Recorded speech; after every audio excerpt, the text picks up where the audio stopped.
निताय गौर प्रेमानंदे हरि हरि हरि हरि गो निताय गौर प्रेमानंदे हरि हरि हरि गो निताय गौर प्रेमानंदे हरि हरि वंदेहं श्रीगुरु श्रीयुतपदकमलं श्रीगुरो वैष्णवां च श्रीरूपं साग्रजातं सहगणरघुनाथान्वितं तं सजीवं साद्वैतं सावधूतं परिजनसहितं कृष्णचैतन्यदेवं श्रीराधाकृष्णपादान् सहगणललिता श्रीविशाखान्वितां च लीलाचलनिवासाय नित्याय परमात्मने बलभद्र सुभद्राभ्यां जगन्नाथाय ते नमः। रामाय रामचन्द्राय रामभद्राय वेधसे रघुनाथाय नाथाय सीतया पतये नमः। नारायणं नमस्कृत्य नरं चैव नरोत्तमं देवीं सरस्वतीं व्यासं ततो जयमुदीरये। त्वमादिदेव करुणानिधानं तमालवर्णं सुहृदावतारम् अपार संसार समुद्रसेतुं भजामहे भागवतस्वरूपम्। निगमकल्पतरोः गलितं फलं शुकमुखादामृतद्रवसंयुतं पिबत भागवतरसम् आलयं मुहुरहो रसिकः भुवि भावुकाः। स्वर्गे सत्ये च वैकुण्ठे कैलासे नास्त्ययं रसः अतः पिबन्तु सद्भागा मां मुञ्चति कैरिचे। श्रीकृष्ण चैतन्य प्रभु नित्यानंद श्री अद्वैत गदाधर श्रीवासादि गौर भक्तवृंद। हरे कृष्ण कृष्ण कृष्ण हरे हरे हरे राम राम राम हरे हरे।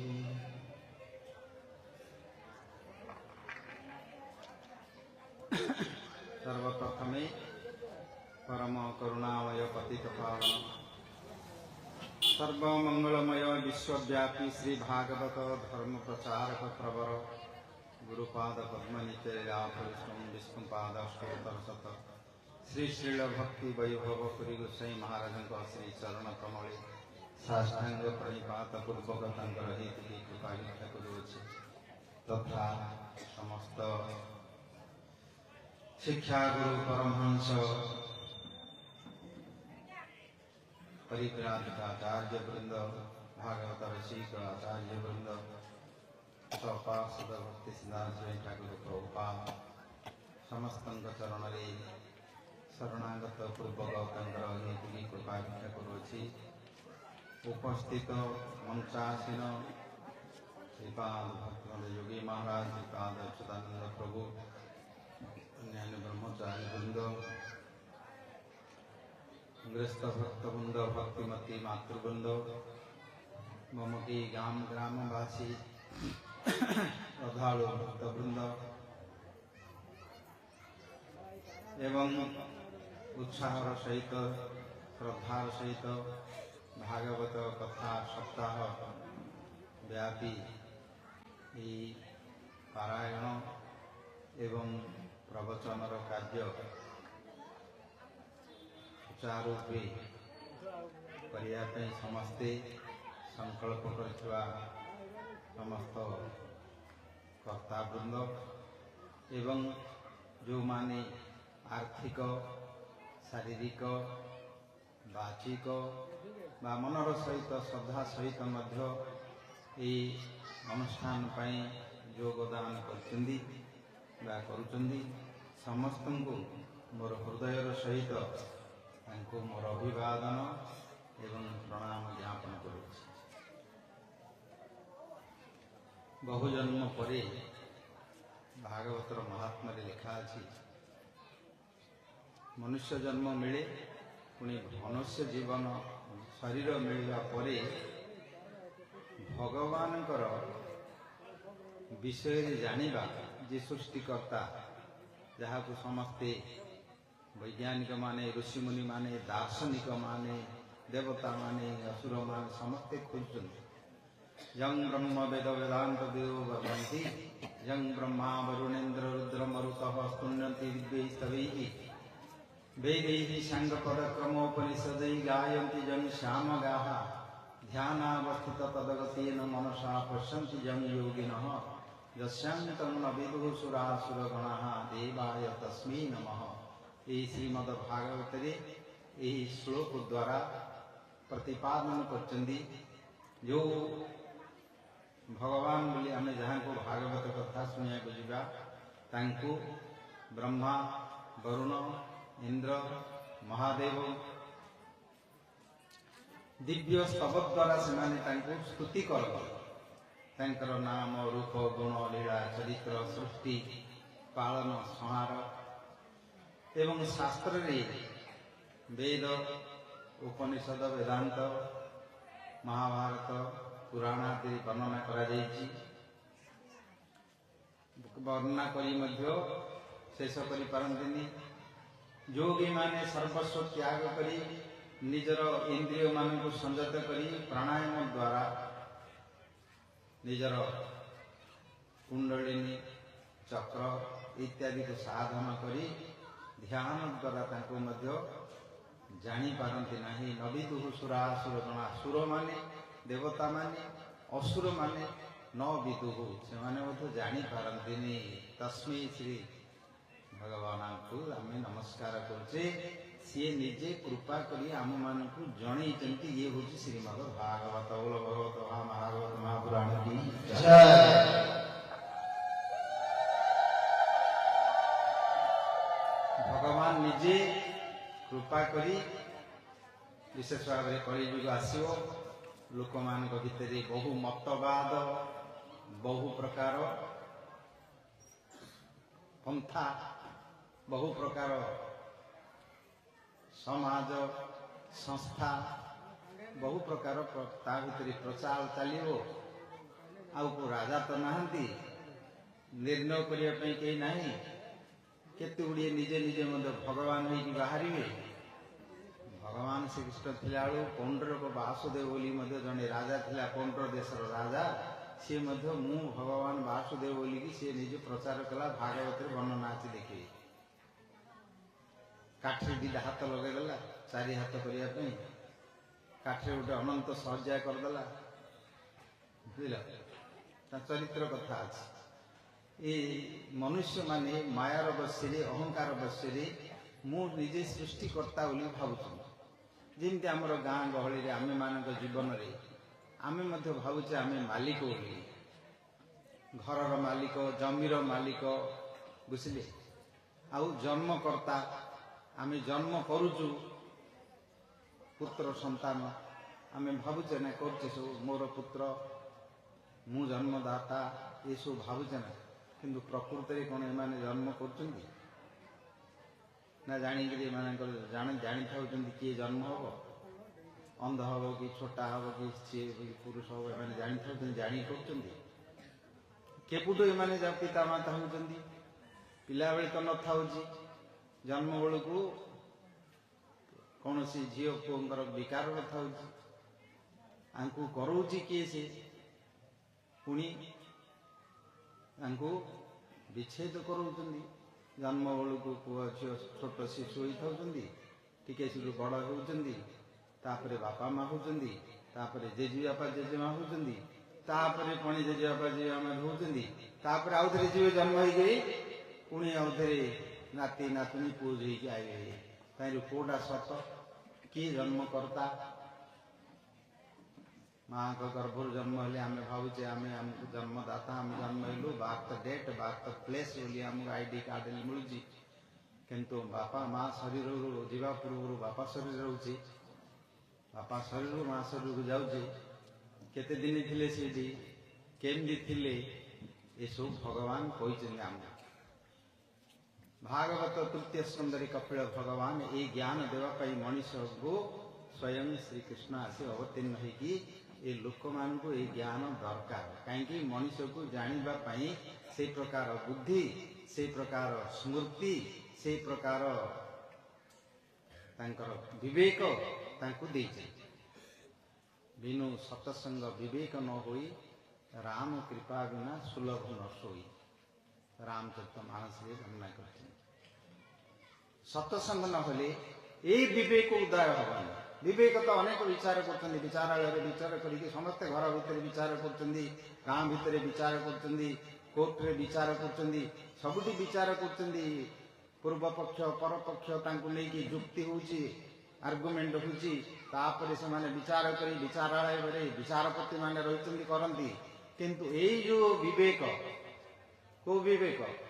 ଆତ୍ମା ଅନାତ୍ମ, ଦେହ ଦେହୀ ଏବଂ ଚେତନ ଜଡ଼, ମୁକ୍ତ ବଦ୍ଧ, ମାୟା ସତ୍ୟ, ଭଗବାନ ସୃଷ୍ଟି, ଏଇ ଯୋଉ ବିଚାର, ଏଇ ଯୋଉ ବିବେକ ଯୋଉଠି ମଣିଷକୁ ଦରକାର, ସେଇଠି କିନ୍ତୁ ମିଳେନି। କୋଉଠି ମିଳେ? ସତସଙ୍ଗରେ ମିଳେ। ସେଇ ସତସଙ୍ଗ ସାଧୁସଙ୍ଗ, ରାମ କୃପା ବିନା ସୁଲଭ ନ ଶୋଇ, ରାମଙ୍କର କୃପା ନହେଲେ ସେ ପ୍ରକାର ସାଧୁସଙ୍ଗ ମିଳିବା ମଧ୍ୟ ସୁଲଭ ନାହିଁ। ଯୋଉଥିରେ ଏଇ କଥା ଆଲୋଚନା ହୁଏ ଏବଂ ପ୍ରାପ୍ତିର ଉପାୟ ଏବଂ ସାଧନ, ସେଗୁଡ଼ିକ ସବୁ ଆମକୁ ଜାଣିବାକୁ ମିଳେ ଏବଂ କରିବେ। ଆଉ କରିକି ଆମେ ସମସ୍ତେ, ଦେବତାମାନେ ଯୋଉଟା ପାଇପାରୁନାହାନ୍ତି, ଋଷିମୁନି ମାନେ ପାଇପାରୁନାହାନ୍ତି, ଅସୁରମାନେ ପାଇପାରୁନାହାନ୍ତି, କୌଣସି ଅନ୍ୟ ସୃଷ୍ଟିରେ ଜୀବମାନଙ୍କ ପକ୍ଷରେ ଯୋଉଟା ସମ୍ଭବ ନାହିଁ, ମନୁଷ୍ୟମାନଙ୍କ ପାଖରେ ସେଇଠି ସମ୍ଭବ। ଯୋଉଠିକି ତାଙ୍କୁ ସେ ପ୍ରକାର ବୁଦ୍ଧି, ସେ ପ୍ରକାର ବିବେକ, ସେ ପ୍ରକାର ବିଦ୍ୟା, ସେ ପ୍ରକାର ହାତ ଆଙ୍ଗୁଠି ଏବଂ ପାଟି ଭଗବାନଙ୍କୁ ସ୍ତୁତି କରି, ନାମ କରି, ଭଗବାନଙ୍କୁ ମନ୍ତ୍ର ଦ୍ୱାରା ତାଙ୍କୁ ସ୍ତୁତି ସ୍ତବ କରିକି ଭଗବାନଙ୍କ ଧାମରୁ ମଧ୍ୟ ଆକର୍ଷଣ କରିଦେଇ ପାରିବା। ଭଗବାନ ନିଜେ କହିଛନ୍ତି, ମଦଭକ୍ତା ଯତ୍ର ଗାୟନ୍ତି ତତ୍ର ତିଷ୍ଠାମି ନାରଦ। ଭଗବାନଙ୍କର କଥାର ସ୍ତୁତି ସ୍ତବ ମନ୍ତ୍ର ଏ ପ୍ରକାର ତାର ପ୍ରଭାବ ଭଗବାନଙ୍କୁ ସେ ଆକର୍ଷଣ କରିଦେବାର। ସେମିତି ଆମକୁ ଭଗବାନ ଗୋଟେ ବାଙ୍ଗମୟ ଇନ୍ଦ୍ରିୟ ଦେଇଛନ୍ତି। କେତେ ଭାଷା, କେତେ ଗୀତ, କେତେ କଥା, କେତେ କ'ଣ ଛନ୍ଦ, ତା ଭିତରେ ସବୁ ଆମେ କରୁଛେ। ଭଲ କରୁଛେ, ମନ୍ଦ କରୁଛେ, ଫଳ ତ ଆମକୁ ମିଳିବ କର୍ମ ଅନୁସାରେ। କିନ୍ତୁ ଭଗବାନ ଦେଇଛନ୍ତି, ଯାହାଦ୍ୱାରା ଆମେ ଭଗବାନଙ୍କୁ ସେବା କରିପାରିବା, ତାଙ୍କର କଥା ଶୁଣିପାରିବା, ତାଙ୍କର କଥା କୀର୍ତ୍ତନ କରିପାରିବା, ତାଙ୍କର ସ୍ମରଣ କରିପାରିବା, ତାଙ୍କର ବନ୍ଦନା କରିପାରିବା, ତାଙ୍କର ଦାସ ବୋଲି ଭାବିପାରିବା, ତାଙ୍କ ସହିତ ସଖ୍ୟ ହେଇପାରିବା, ତାଙ୍କ ସହିତ ଆମେ ସର୍ବସ୍ୱ ସମର୍ପଣ କରିଦେବା। ଭଗବାନଙ୍କର ଏ ସଂସାର ବୋଲି ତାଙ୍କ ସହିତ ସଖା ଭାବରେ ହଉ, ବାତ୍ସଲ୍ୟ ଭାବରେ ହଉ, ଦାସ ଭାବରେ ହଉ ବା କାନ୍ତା ଭାବରେ ହଉ, ତାଙ୍କ ସହିତ ଆମେ ଭାବ ଭକ୍ତି ସମ୍ବନ୍ଧ କରି ତାଙ୍କ ସହିତ ଆଦାନ ପ୍ରଦାନ କରିପାରିବା। ଭଗବାନ ଏ କଥା ନିଜେ ସ୍ୱୟଂ ଭାଗବତରେ ଦେଇଛନ୍ତି, ଭାଗବତରେ ଦେଇଛନ୍ତି ଏବଂ କରେଇଛନ୍ତି ସେ ଲୀଳାରେ ମଧ୍ୟ। ଚରିତ୍ର କଥାକୁ ଆମେ ଯିବା ଶୁଣିବା ପାଇଁ।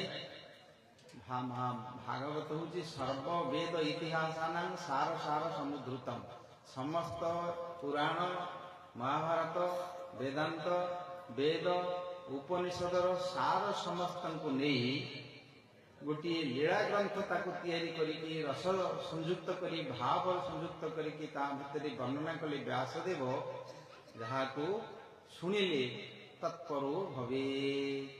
ଭଗବାନଙ୍କ ପ୍ରତି ମନଟି ସ୍ୱତଃ ଯାଇକି ପହଞ୍ଚିବ ଏବଂ ସଂସାର ପ୍ରତି ଏଇ ଯୋଉ କାମ କ୍ରୋଧ ଲୋଭ ଇତ୍ୟାଦି ଅଛି, ସେ କାମାଦିନାଂ କତିନା କତିଧା ପାଳିତା ଦୁର୍ନିଦେଶା, এই କାମ ଆଦି କାମ କ୍ରୋଧ ଇତ୍ୟାଦି ସେମାନଙ୍କର ଯେତେ ଗୁଡ଼ିଏ ତାକୁ ସନ୍ତୁଷ୍ଟ କରିବା ପାଇଁ ଚେଷ୍ଟା କଲୁ, ନା କେବେ ସେ ସନ୍ତୁଷ୍ଟ ହେଲା, ନା କେବେ ଆମକୁ ମଧ୍ୟ ଶାନ୍ତି ବୋଲି କହିଲା, କି ଆଉ ଦରକାର ନାହିଁ ବୋଲି କେବେ କହିଲା। ଜୀବନ ଯାକ କଲୁ, ଜୀବନ ଯାକ ସେଇ ଜିନିଷ ଆମେ କରି କରି ଆସିଲୁ, କିନ୍ତୁ କେବେ ହେଲେ ନ ତ୍ରପା ନୌପ ଶାନ୍ତି, ନା ଲଜ୍ଜା ଅଛି ନା ଶାନ୍ତି ଅଛି।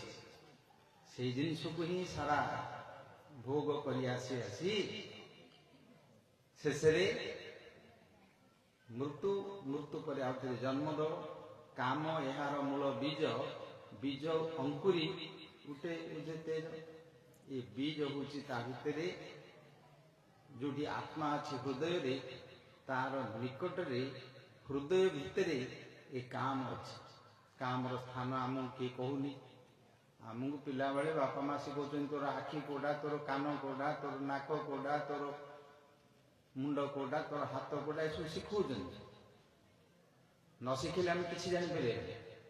ମାତୃଭାଷା ଦ୍ୱାରା, ଶବ୍ଦ ଦ୍ୱାରା ଆମେ ଯେତେବେଳେ ଶୁଣୁଛେ, ସେଇ କଥାଟିକୁ ଯୋଉ ଶୁଣିଲେ, ସ୍ମୃତି ଭିତରେ ମନେ ରଖିଲେ, ହାତ ଦ୍ୱାରା ଦେଖେଇଲେ, ଏଇଟା ମୋର କାନ, ଏଇଟା ମୋର ଆଖି, ଏଇଟା ମୋର ନାକ।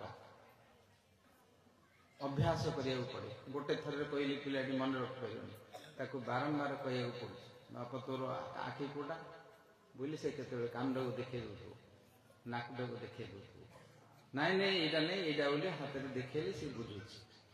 ଏଇ ଯୋଉ ଶ୍ରବଣ ସ୍ମୃତି, ତା ଭିତରେ ସ୍ମରଣ, ତାପରେ କହିବ, ପାଟି ଖୋଲିବ।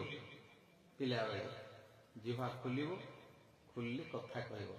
ଶ୍ରବଣ, କୀର୍ତ୍ତନ, ସ୍ମରଣ, ଏ ତିନିଟି ମଣିଷକୁ ଭଗବାନ କୃପା କରି ଦେଇଛନ୍ତି, ଯାହାକୁ ଶୁଣି ମନନ କରି କହି ସମସ୍ତ କିଛି ସାଧନ କରିପାରିବେ, ମୁକ୍ତି ପାଇପାରିବେ, ସବୁ ଏହି ସଂସାରରୁ ଉଦ୍ଧାର ହେଇକି ଯାଇପାରିବେ। ଭାଗବତର ପ୍ରଥମ ପ୍ରଶ୍ନ ହେଉଛି, ଗତକାଲି ଆମେ ଆଲୋଚନା କରିଥିଲେ, ଏଇ ଯୋଉ ବିଷୟ ଅଛି ଭାଗବତରେ, ଏଇଟି ଟଙ୍କା ପଇସା ରୋଜଗାର କରିବା, ବ୍ୟବସାୟ କରିବା, ଚାକିରି କରିବା, ଜୀବିକା ଦ୍ୱାରା ପଇସା ରୋଜଗାର କରିବା, ଖାଇବା ପିଇବା, ରହିବା, କରିବା, ଘର କରିକି ଏସବୁ କରିବା, ଏଇ ବିଷୟକୁ ଆଲୋଚନା କରିନାହାନ୍ତି। ତା ପାଇଁ ଅନେକ ଅର୍ଥନୀତି ଶାସ୍ତ୍ର ଅଛି, ରାଜନୀତି ଶାସ୍ତ୍ର ଅଛି, କେତେ ଗୁଡ଼ିଏ ଜୀବିକା ପାଇଁ ସରକାର ବିଭିନ୍ନ ପ୍ରକାର ସବୁଥିରେ କରିଥାଉଛନ୍ତି, ବୁଝିଲେ। କିନ୍ତୁ ଭାଗବତରେ କହିଲେ, ଆମର ଅନ୍ୟ ଶାସ୍ତ୍ରରେ ବି ଅଛି, ଅନ୍ୟ ଶାସ୍ତ୍ରରେ ରାଜନୀତି ବିଷୟ ଅଛି, ଅର୍ଥନୀତି ବିଷୟ ଅଛି, ଚାଷ ବିଷୟ ଅଛି, କି ନହେଲେ ବ୍ୟବସାୟ ଅଛି, ଶିଳ୍ପୀ କାର୍ଯ୍ୟ ଅଛି, କାରୁକାର୍ଯ୍ୟ ଅଛି, ଏସବୁ ଗୁଡ଼ିକ ଅଛି। ଆଜିକାଲି ଯେମିତି ଇଲେକ୍ଟ୍ରୋନିକ ସାଇନ୍ସ ହେଲାଣି, ଏଗୁଡ଼ିକ ଡିପାର୍ଟମେଣ୍ଟ ଅଛି, କରି ପଇସା ବଞ୍ଚାଇବା ପାଇଁ କରୁଛନ୍ତି। କିନ୍ତୁ ଭାଗବତରେ ୟାକୁ କୁହାଯାଏନି। ଭାଗବତରେ କହିଲେ, ପ୍ରହ୍ଲାଦ ଅଛି, ଆପଣଙ୍କର ଏଠି ପ୍ରହ୍ଲାଦ ନାଟକ ଥିଲା କାଲି, ହିରଣ୍ୟ ମହାରାଜଙ୍କର ତାଙ୍କର ଆମର ସ୍ୱାଗତ ହେଇଥିଲା, ଏବେ ବି ମିଶିଲୁ ଆମେ। କିନ୍ତୁ ଆମର ପୂର୍ବପୁରୁଷର କବିମାନେ, ରାଜା ମହାରାଜ ମାନେ ଆମମାନଙ୍କୁ ଶିଖେଇବା ପାଇଁ ନାଟକ ମାଧ୍ୟମରେ ସମସ୍ତଙ୍କୁ କହିଛନ୍ତି। କାହିଁକିନା କଥା ଦ୍ୱାରା ବୁଝିବା ଟିକେ ତାଙ୍କ ପକ୍ଷରେ କଷ୍ଟକର। କଥା ଯିଏ ଶୁଣୁଥିବେ, ଏକଦମ ଧ୍ୟାନସ୍ଥ ହେଇକି ଯଦି ନ ଶୁଣିବେ, ତାହେଲେ ଏପଟେ ସେପଟେ ଯଦି ଆଖି ଯିବ, ଗୋଟେ ଶବ୍ଦ ହେଲା ବୋଲି ଦେଖିଦେଲ, ମନ ସିଦ୍ଧି ପଳେଇଲା, ଗୋଟେ ପଦ କି ବାକ୍ୟଟେ ଯଦି ଛାଡ଼ିଦେଲ, ସେ ବାକ୍ୟର ତତ୍ତ୍ୱଟାକୁ ବୁଝିପାରିବ। ସେଥିପାଇଁ ଭାଗବତ ଆରମ୍ଭରେ କହିଲେ, ସାବଧାନତୟା ଶୃଣୁ, ସାବଧାନ ସହିତ ମନ ଦେଇକି ଶୁଣ। ଆଉ ପାଖରେ ଏପଟେ କଥା ହଉଥିବ, ସେପଟେ କଥା ହଉଥିବ, ମନ ଦିଶିଆଡ଼େ ପଳେଇବ। ଯଦି ପିଲାଟି ଖୁଡ଼ୁଖୁଡ଼ୁ ହଉଥିବ, ତାହେଲେ କ'ଣ ହବ, ମନଟା ଏପଟେ ସେପଟେ ପଳେଇଲେ, ଆଉ ମନ ଯଦି କର୍ଣ୍ଣ ସହିତ ସଂଯୋଗ ନ ହବ, ତାହେଲେ ସେଇଟାକୁ ଭୁଲିଯିବ, ଆଉ ତତ୍ତ୍ୱଟି ମଧ୍ୟ ବୁଝିପାରିବନି। ଗତକାଲି ଯେଉଁ ମହାତ୍ମାରେ ଆମେ ପଦ୍ମ ପୁରାଣର ଧୁନ୍ଦୁକାରୀ ଉପାଖ୍ୟାନଟିକୁ ଶୁଣିଥିଲେ, ସିଏ ଧୁନ୍ଦୁକାରୀ ବ୍ରହ୍ମ ରାକ୍ଷସ ହେଇକି ଥିଲା, ପାପୀ। ଭାଗବତ ଶୁଣିକି ତାଙ୍କ ଆଗରେ, ସମସ୍ତଙ୍କ ଆଗରେ ଗୋଟିଏ ଚିଦାନନ୍ଦମୟ ଭଗବାନଙ୍କର ବୈକୁଣ୍ଠ ତନୁ ଧରିକି, ଚତୁର୍ଦ୍ଧା ଧରିକି ମୁକ୍ତ ସାରୂପ୍ୟ ମୁକ୍ତି ପାଇକି ସେଠି ତାଙ୍କ ଆଗରେ ପ୍ରକାଶ ହେଲା। ବ୍ରହ୍ମ ସେଇ ରାକ୍ଷସ ଭୂତ ପ୍ରେତ ଶରୀରରୁ ଉଦ୍ଧାର ହେଲା, ସେ ମୁକ୍ତ ହେଇଗଲା। ସେ କାହିଁକି ନା ମନନ କରୁଥିଲା, ସେ ଯାହା ଶୁଣୁଥିଲା। ଆଉ ଯେଉଁମାନେ ଥିଲେ, ଗୋକର୍ଣ୍ଣ ପଚାରିଲେ, କାହିଁକି ଆମେମାନେ ତ ଶୁଣୁଛୁ, ପୁଣ୍ୟାତ୍ମା ମାନେ ଶୁଣୁଛୁ, ସେ ତ ଗୋଟେ ପାପୀ ଥିଲା, ପ୍ରେତ ହେଇଥିଲା, କାହିଁକି ତାକୁ ମିଳିଲା, ଆମକୁ କାହିଁକି ମିଳିଲାନି ଏଇ ଫଳ? ସେତେବେଳେ କହିଲେ, ତମେ ଶୁଣୁଛ, କିନ୍ତୁ ମନନ କରୁନ, ଭୁଲି ଯାଉଛି। ଏବେ ଗଲେ ଏଇଠୁ ଭୁଲିଯିବା, ଖାଇବା କଥା ଚିନ୍ତା କରିବା, ଶୋଇବା କଥା ଚିନ୍ତା କରିବା, ଭୁଲିଯିବା। ଆଉ ଯେଉଁ ଯାକ ଶୁଣିଲେ ମନ ଭିତରେ ତାକୁ ଜାଗ୍ରତ ଅବସ୍ଥାକୁ ନ ଆଣିଲେ ସିଏ ତାର କ୍ରିୟା କରିବ କେମିତି, ବୁଦ୍ଧିକୁ ପରିବର୍ତ୍ତନ କରିବ କେମିତି, ମନକୁ ପରିବର୍ତ୍ତନ କରିବ କେମିତି, ବୁଦ୍ଧିକୁ ଅନ୍ୟ ରାସ୍ତା ଦେଇକରି କେମିତି ନିଷ୍କାମ ଭାବରେ କାମ କରିବ, ଭଗବାନଙ୍କର ଚେତନାକୁ କେମିତି ଅନୁଭବ କରିପାରିବ, ଭଗବାନ ବୋଲି ଭାବିବ କେମିତି, ଏ କଥା। ସେଥିପାଇଁ ମନନ ହେଲେ ମନ ଦ୍ୱାରା ବୁଦ୍ଧି ସ୍ମୃତି ଭିତରୁ କାର୍ଯ୍ୟ କରିବ ଏବଂ ଇନ୍ଦ୍ରିୟ ମାନଙ୍କୁ, ଭାବନାକୁ ଅନ୍ୟମାନଙ୍କ ସହିତ କେମିତି କଥାବାର୍ତ୍ତା କରିବା, କେମିତି ବ୍ୟବହାର କରିବା, ଏଗୁଡ଼ିକ ତାର କ୍ରିୟା ସମସ୍ତ କରିବ। ଅନ୍ତଃକରଣ ଭିତରେ ସୂକ୍ଷ୍ମ ଇନ୍ଦ୍ରିୟ ଗୁଡ଼ିକ ଯେଉଁଗୁଡ଼ିକ ଚିତ୍ତ ଭିତରେ ରହିଛନ୍ତି, ଚେତନା ଭିତରେ ରହିଛନ୍ତି, ସେମାନେ କାର୍ଯ୍ୟ କରିବେ। ଯେ ମନନ ନ ହେବ ତାହେଲେ ଶୁଣିବାର କିଛି ଶୁଣିପାରିବନି, ଜାଣିପାରିବନି, କରିପାରିବନି, ଫଳ ମିଳିବନି। ସେଥିପାଇଁ ତାଙ୍କୁ କହିଲେ ତମେ ବାରମ୍ବାର କର, କଲେ ତମମାନେ ଆଉଥରେ ପାଇବ ବୋଲି ତାଙ୍କୁ କହିଲେ। ଏମାନେ ମଧ୍ୟ ବାରମ୍ବାର କରି ଶେଷରେ ଭଗବତ ପ୍ରାପ୍ତି ହେଇକି ମୁକ୍ତି ପାଇଥିଲେ। ଗତକାଲି ସେ କଥା ଆମେ ଆଲୋଚନା କରିଥିଲେ। ଭାଗବତ କଥାର ମହାତ୍ମ୍ୟ କ'ଣ, ସେଇଠି ତାର ମୂଲ୍ୟ ବୁଝନ୍ତୁ। ଏ ହେଉଛି ଅମୃତ କଥା। ଯେଉଁ ସଂସାର ଭିତରେ ଚଳିବା ପାଇଁ ଆହାର ନିଦ୍ରା ଭୟ ମୈଥୁନଞ୍ଚ ସାମାନ୍ୟମେତତ ପଶୁଭି ନରଃ, କହିଲେ ଖାଇବା, ଶୋଇବା, ପରସ୍ପର କି ପ୍ରକାର ଶରୀରକୁ ଅନ୍ୟମାନଙ୍କ ପାଖରୁ ଭୟରୁ ରକ୍ଷା କରିବା ଏବଂ ସନ୍ତାନ ସନ୍ତତି ଜନ୍ମ କରିବା, ଏଗୁଡ଼ିକ ପାଇଁ ବୁଦ୍ଧି, ଜ୍ଞାନ, ବିବେକ, ବିଚାର କିଛି ଦରକାର ନାହିଁ। ତାଙ୍କ ପାଇଁ ସୀମିତ ଏଗୁଡ଼ାକ ସବୁ ଅଭ୍ୟାସବଶତଃ ଶରୀରରେ ଇନ୍ଦ୍ରିୟ ଦ୍ୱାରା ହେଇଯାଏ, ଅଟୋମେଟିକ୍ ହେଇଯାଏ। ପଶୁପକ୍ଷୀମାନଙ୍କୁ ପାଠ ପଢ଼ିବା ଦରକାର ନାହିଁ, ସ୍କୁଲ କଲେଜ ଯିବା ଦରକାର ନାହିଁ, ଗୁରୁ କରିବା ଦରକାର ନାହିଁ। କିନ୍ତୁ ସେମାନଙ୍କର ଏହି ସବୁ ଖାଇବା, ଶୋଇବା, ସନ୍ତାନ କରିବା ଏବଂ ଔଷଧପତ୍ର ଖାଇବା ତାଙ୍କର ଇନ୍ଦ୍ରିୟମାନଙ୍କ ଦ୍ୱାରା ସ୍ୱତଃ ସ୍ୱଭାବ ସେମାନଙ୍କର ସବୁ ପରଫେକ୍ଟଲି ସେମାନଙ୍କର ହେଇଯାଉଛି। ପାଠ ପଢ଼ିବା ଦରକାର ନାହିଁ ଆ ପାଇଁ, ସ୍ୱତଃ ସେମାନଙ୍କର ହେଇଯାଉଛି। ତାଙ୍କ ଖାଦ୍ୟ ସେମାନେ ଖାଇବେ, ଔଷଧ ନାକରେ ଶୁଙ୍ଘିକି ଖାଇଦେବେ, ଜାଣିଦେବେ। ମଣିଷ କିନ୍ତୁ ନାହିଁ, ତାଙ୍କର ଶରୀର ଅସୁସ୍ଥ ହେଲା ଖାଇବେନି, ଉପବାସ କରି ରହିବେ, ବିଶ୍ରାମ ନେବେ। କିନ୍ତୁ ମଣିଷ ଦେଖନ୍ତୁ ଔଷଧ ଖାଉଛନ୍ତି, ରିସର୍ଚ୍ଚ କରୁଛନ୍ତି, ୱାର୍ଲଡ ହେଲ୍ଥ ଅର୍ଗାନାଇଜେସନ କରିକି ସବୁ ପୃଥିବୀର ବଡ଼ ବଡ଼ ଦେଶମାନେ ରିସର୍ଚ୍ଚ କରିକି କେତେ ଔଷଧ ବାହାର କରୁଛନ୍ତି, କେତେ ଇଞ୍ଜେକ୍ସନ, କେତେ ପ୍ରତିଷେଧକ ଟୀକା ବାହାର କରୁଛନ୍ତି, କେତେ କ'ଣ କରୁଛନ୍ତି, ତା ଦ୍ୱାରା ଆହୁରି ହଇରାଣ ହେଉଛନ୍ତି। କିନ୍ତୁ ପଶୁପକ୍ଷୀମାନଙ୍କର ଠିକ୍ କରୁଛନ୍ତି, ସନ୍ତାନ କରନ୍ତି ତାଙ୍କର ଠିକ୍ ସମୟରେ, ଋତୁ ସମୟରେ କରୁଛନ୍ତି, ବେଶୀ ସନ୍ତାନ କରୁଛନ୍ତି, ବେଶୀ ସେମାନଙ୍କୁ 10-15 ଲାଗି ଜନ୍ମ କରୁଛନ୍ତି, ତାଙ୍କୁ 10-15ଟାକୁ ଏକାଥରେ କ୍ଷୀର ଦେଉଛନ୍ତି, ତାଙ୍କୁ ବଢ଼ଉଛନ୍ତି, ସେମାନେ ସବୁ କରୁଛନ୍ତି। ଗୋଟିଏ ଜାଗାରେ ଗୋଟେ ଉଇ ବିଳାରେ ଛୋଟ ଛୋଟ ପିମ୍ପୁଡ଼ି ଉଇ ଲକ୍ଷ ଲକ୍ଷ ରହିଥାଉଛନ୍ତି ତା ଭିତରେ। ତାଙ୍କର ଏଗେନେଷ୍ଟ ପାର୍ଟି ନାହିଁ, ସୋଶାଲିଷ୍ଟ ନାହିଁ, କମ୍ୟୁନିଜିମ୍ ନାହିଁ, କି କ୍ୟାପିଟାଲିଜିମ୍ ନାହିଁ, ଏଗେନେଷ୍ଟ ପାର୍ଟି ନାହିଁ, କି ଷ୍ଟ୍ରାଇକ୍ ନାହିଁ, କିଛି ନାହିଁ, ଜଳାପୋଡ଼ା ନାହିଁ, ଭଙ୍ଗାରୁଜା ନାହିଁ। ଏଇଠି ପଲିଟିକାଲ ସାଇନ୍ସ ଅଛି, ଆଇନ କାନୁନ ଅଛି, ସବୁ ବ୍ୟବସ୍ଥା କରିଛନ୍ତି, କିନ୍ତୁ ସବୁ ଗଣ୍ଡଗୋଳ, ଝଗଡ଼ା, ମରାମରି ହେଉଛନ୍ତି। ତ ଏମାନଙ୍କ ଅପେକ୍ଷା ସେମାନେ ତ ଭଲ, ଆହୁରି ସେମାନଙ୍କ ଭିତରେ ଏ ପ୍ରକାର କିଛି ନାହିଁ। ମହୁ ମାଛି ଯାକ କେତେ ମାଛି ବସୁଛନ୍ତି, କେତେ ଗନ୍ଦା ପିମ୍ପୁଡ଼ି ଗୋଟେ ଜାଗାରେ କରିକି ରହୁଛନ୍ତି। ଅତଏବ ପ୍ରାକ୍ଟିକାଲ ଜ୍ଞାନ ଏଗୁଡ଼ିକ ସବୁ ଦେଖୁଛି। ଯଦି କିଛି ଅଧିକ ଥାଏ ମଣିଷମାନଙ୍କ ପାଖରେ, ମଣିଷ ଜନ୍ମ ପାଇବା ଯେମିତି ଦୁର୍ଲଭ, ବିଦ୍ୟା ତତ୍ରାପି ଦୁର୍ଲଭା। ଏଇ ଯେଉଁ ବିଦ୍ୟା, ଅକ୍ଷର ଜ୍ଞାନ ଆମେ ପଢ଼ୁଛେ, ଅ ଆ ଇ ଉ, ଗୋଟିଏ ରୂପ ଦିଆଗଲା, ତାକୁ ଗୋଟେ ବର୍ଣ୍ଣ ଦିଆଗଲା, ଶବ୍ଦର ତ ବର୍ଣ୍ଣ ନାହିଁ, ରୂପ ନାହିଁ, ତାକୁ ଗୋଟେ ରୂପ ଦିଆଗଲା, ଅ ଆ ଇ ସବୁ ଘୋଷିଲେ, ସେଇ ବର୍ଣ୍ଣ ଦ୍ୱାରା, ସେଇ ଶବ୍ଦ ଦ୍ୱାରା ପଦ ହେଲା, ପଦ ଦ୍ୱାରା ଅର୍ଥ ହେଲା, ବାକ୍ୟ ହେଲା, ସେଇ ବାକ୍ୟ ଦ୍ୱାରା ବିଷୟ ହେଲା। ତାପରେ ସବୁ ଆମର ପଢ଼ିକି କିଛି ଜ୍ଞାନ ଅର୍ଜନ କରୁଛେ, ଯେଉଁ ବିଷୟରେ ସବୁ ସ୍କୁଲ, କଲେଜ, ୟୁନିଭର୍ସିଟିରେ ଚାଲିଛି, ସବୁ ଏଜୁକେସନ ଡିପାର୍ଟମେଣ୍ଟରେ ମଣିଷମାନେ ହିଁ ପଢ଼ନ୍ତି। କୁକୁର, ବିଲେଇ, ମାଙ୍କଡ଼କୁ ଆଣିକରି 100ଟା ମାଷ୍ଟର ଲାଗିଲେ ମଧ୍ୟ ଗୋଟେ ଅ ଆ ଇ ପଢ଼ି ପାରିବେ।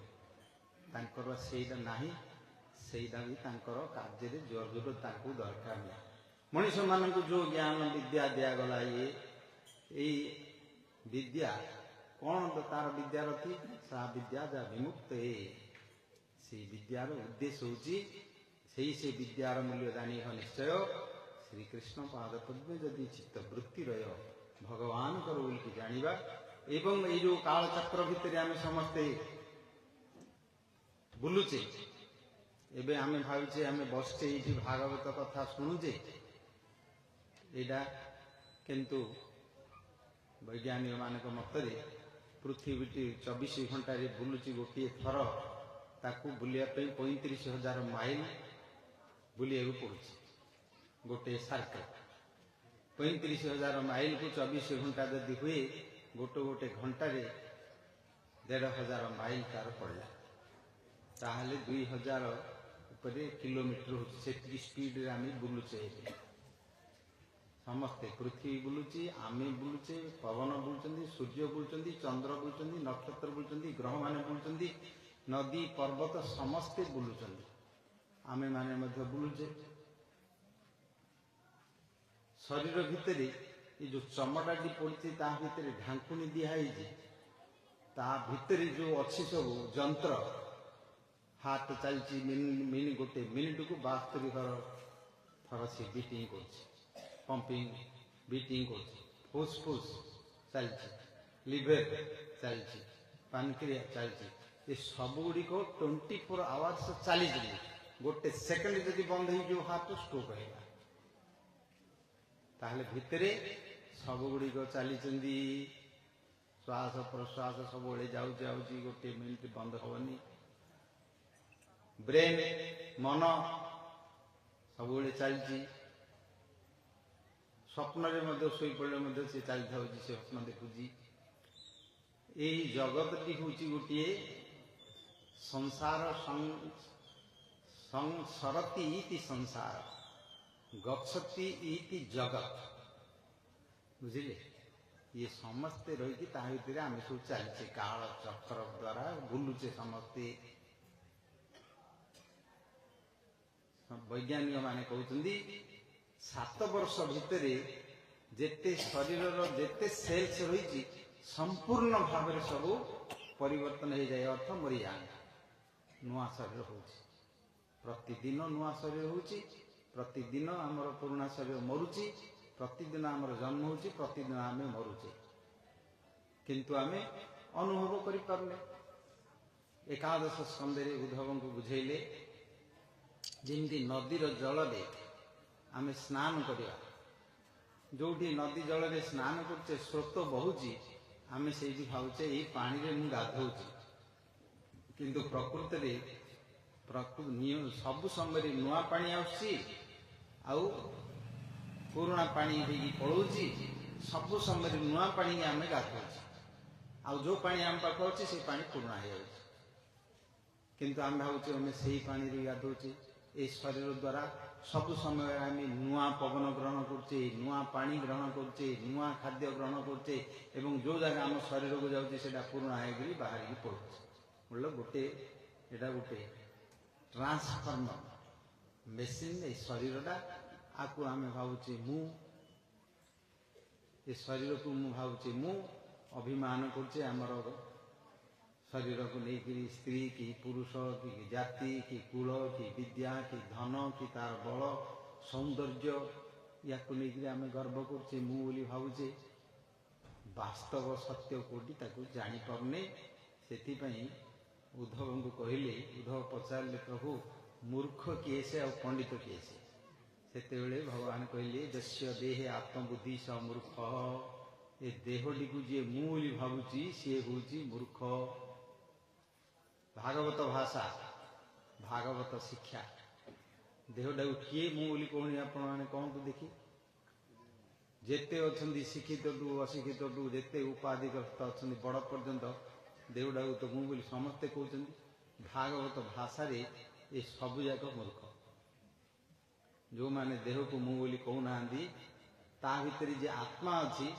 देह टू अलग बोली जो माने जानते से माने होचंदी पंडित पंडिता बंध मुख्य विद से आत्मा केमती बंधन होची केमती मुक्ति पाउची केमती तार सजाई शरीर भीतर पुरुष देह प्रवेश करुची पुरुष देह स्त्री देह प्रवेश करुची सीठू शरीर आसुची एवं केमती एठू आउ थे मुक्ति पाई जीव गर्भ भितर थिला बेले जमी भगवान को जो प्रार्थना करथाउची सेही प्रार्थना केमती आउ थे साकार करके जीव जो माने ये विषय जानते से होचंदी पंडित भागवत भाषा भागवत शिक्षा बुझिले अतएव ये जो विद्या से विद्या जो आम मनीष मान को दि जाइए ता द्वारा जो विद्यमान होगी आसी जगत से को जानिबा दरकार जन्मादस्य जत प्रथम आरंभ प्रथम पद हूँ श्रीमद भागवत वेदांतर मध्य से प्रथम द्वितीय सूत्र कहले जन्मादस्य जत अर्थात ब्रह्म जिज्ञासा से ब्रह्म विषय जानिबा आवश्यक से विषय तत्व को भगवान की प्रकार को वर्ण करचंदी सृष्टि केमती कले सर्ग विसर्ग ये जगत सृष्टि पर प्राणी मान केमती सृष्टि कले से समस्त प्राणी मान स्थान निर्णय कले 14टी लोक देवता माने ऋषि मुनि माने ब्रह्मचारी माने तपस्वी माने असुर माने यक्ष रक्ष पिशाच पशु पक्षी ठू आरंभ करी ए पाताल एवं ऊर्ध्वलोक स्वर्गलोक भूलोक भूवरलोक सरलोक ये सब कले जहाँ स्थान मध्य तैयारी कले तांकर पोषण पाई मध्य व्यवस्था करचंदी समस्ते पवन दरकार पानी दरकार खाद्य दरकार पोषण करचंदी तांक भितर पुणी जन्म कराउचंदी तांक भितर मरुचंदी पोषण एवं प्रलय जिते समस्त ब्रह्मांड आत्यंतिक प्रलय हो महाविष्णु गर्भ में सब आत्मा जाकि पुणी प्रवेश करती पुणी सृष्टि आउ थे आसती पोषण मुतय ता सहित ये मनुष्य सृष्टि गोटे स्वतंत्र सृष्टि मनु ठारू आसले मनंतर अवतार बोली भगवान गोटे अवतार अच्छी ये मनुष्य शरीर स्वतंत्र भाव या आमको आजिकल स्कूल कॉलेज एजुकेशन रे पढ़ाऊँ मांकड़ गुड़िक सब मनीष हेले कौ मनीष मांकड़ कौटे मनीष होवार कौटे प्रमाण अच्छी कौटी प्रमाण चार्ल्स डार्विन गोटे जो इवोल्यूशन तैयारी लिखिं थ्योरी ताको पढ़ाऊँ आमर सब पूर्व पुरुष जाक सब मांकड़ थे ओराउंटा सिंपांजी बण मनीष होगी सी आइले बण मनीष जाक अच्छा से मनीष तो मनीष अच्छी मांकड़ तो मांकड़ अच्छी ताकू ए डीएनए जोड़ा सब थ्योरी कले साइंस नाई तांकर जो अच्छी सेल्स ये गुड़िक सबू तांकर बापा जेजेपा अमल 1000 वर्ष पूर्व से गुड़िक ही कंटिन्यू करुची बोली प्रमाण है मांकड़ कि मनुष्य कौच ये ज्ञान नाई तांकर जापर भागवत कहुई कथा मन्वंतर मनुंकर वंशानुचरित आमको मानव कहुए मनुष्य कहुए मानवी बोली कहुए जेहेतु प्रथम मनु एवं तांकर मानवी प्रथम पुरुष एवं स्त्री बामांगरु दक्षिणांगरु आसिले बुझिले सबु भाषा रे मनु को ना रे ही मनुष्य कहुए इंग्लिश रे कहते मैन वुमेन बुझिले आउ अन्य भाषा रे मध्य मन कथा को लेकिन मनु को कथा ही सब कहुए आमे हूँ से मनुकर वंश केमती मनुकर वंश आसिले ताकू भागवत वर्णना कले आम पर एपर्यंत कि प्रकार आसबे राजा माने किए हेबे एवं आर शेष मध्य कलिजुग रे कि प्रकार हब से कथा लिखि कलिजुग परे मध्य किए राजा हब से कथा भागवत वर्णना करा गोटे कंप्लीट गोटे साइंस और नॉलेज व्यासदेव शेष आपको लिखिया पर तृप्ति हेले आउ जेते सब लिखिथिले सेइथिरे तृप्ति ही पार नथिले भागवतर प्रथम स्कंद रे आरंभ रे ही व्यास नारद संवाद अच्छी सेइथिरे वर्णना करछन्ती व्यासदेव तांको कहले सेइथिरे से तृप्त हेले व्यासदेव को लिखिकी एवं समस्त को कहले तमे आको पियो तृप्ति हो आनंद हो आउरी प्रेम रे उन्मत्त है भगवत प्राप्ति कर। बोल भागवत महापुराण की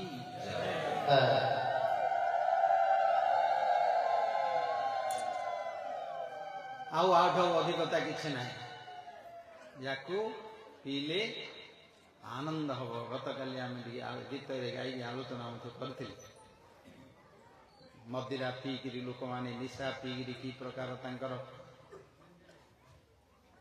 चरित्र कि प्रकार से विषय में आलोचना कर। पशु पक्षी मैंने कौन मद पीऊँ गंजे खाऊँ ना गुटुका खाऊँ किंतु मनीष मैंने कहीं खाऊँ ना से ए संसार इंद्रिय मान द्वारा केबे तृप्ति हो पारे केबे से माने शांति सुख पाई पारे। ये तो भागवत रस को पान करंतु नहेले ए ड्रेन रे पड़िकी पोच होइथियार रस को पीगिरी भूलंतु।